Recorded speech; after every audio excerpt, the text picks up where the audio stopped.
Here's a demo on how to use the Letterbox Plus script for After Effects. The script comes with 12 different presets. I'll select 235 first. It loads up 235 in the aspect ratio. Hit Make Letterbox, and there it is.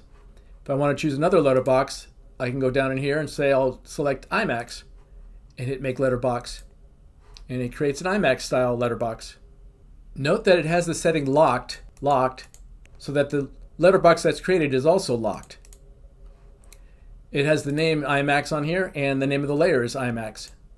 If I load up a preset and I have Swap Letterbox Mask turned off, when I create the letterbox, it'll create another letterbox without deleting the previous one. If I have Swap Letterbox checked and I hit Make Letterbox, it'll then delete all previously made letterboxes. If Guide Layer is checked, it'll create letterboxes that are set to guide layers.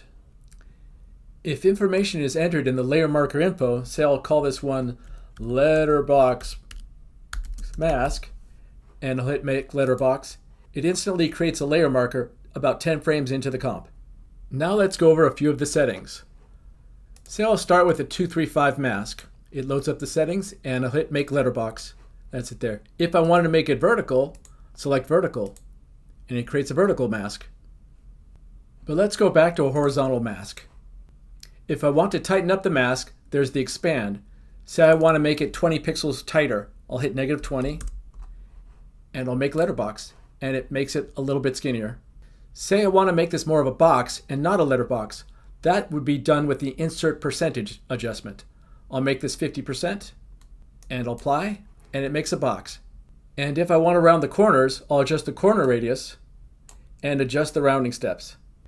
And then to move the box left or right or up or down, it's done using the Offset X and Offset Y sliders. So say I'll move this over 25% to the left and hit Apply, it moves it 25% to the left. And then there's the option to change the mask color and opacity.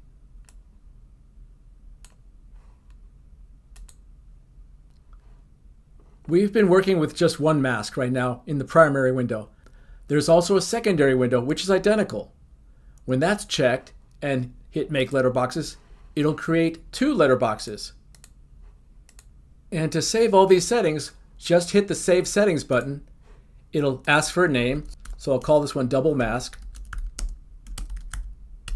And that's it. It shows up in there in the settings under Double Mask here. So I can always pull it back anytime I want. There's buttons to delete and rename, as well as locate those settings in the Finder. Just hit on the magnifying glass, and it'll bring it up. And then there's a button to delete all letterboxes, and a button to restore all the UI to default. And if I wanted to load up those double mask settings again, all I have to do is hit the Reload button. To keep things safe, the script does not delete solids from the project window. Oops, there's a whole bunch here. To solve that problem, I added the Clean button. All you have to do is hit Clean. It'll tell me how many letterbox masks it wants to delete. Hit Yes. Tell you how many are deleted, and they're all gone. All but the ones that are still being used. The script can also apply letterbox mask to multiple comps at the same time. So I'll select 2 comps. Say I'll select Rounded TV. Hit Make Letterboxes. And each of these comps has the letterbox applied.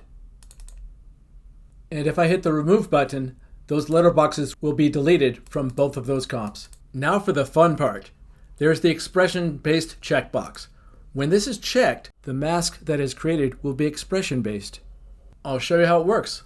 I'll select the 235 mask again, and I'll have the expression-based checked, and I'll hit Make Letterbox. It looks the same. It creates a mask that is controlled by expression-driven sliders. Oops, I forgot that it was created as a locked layer, so I'll uncheck the locked layer. Now I can adjust these sliders to adjust the aspect ratio and all the other parameters. Say I'll make this 2.0, and I'll make the insert 50%. I can use the X to offset it left or right, or up or down. The corner radius, as well as the expand and the orientation. And once you have all your settings all set, then you can shrink the script down really small and dock it. The possibilities are endless. And that's how you use the Letterbox Pro script for After Effects.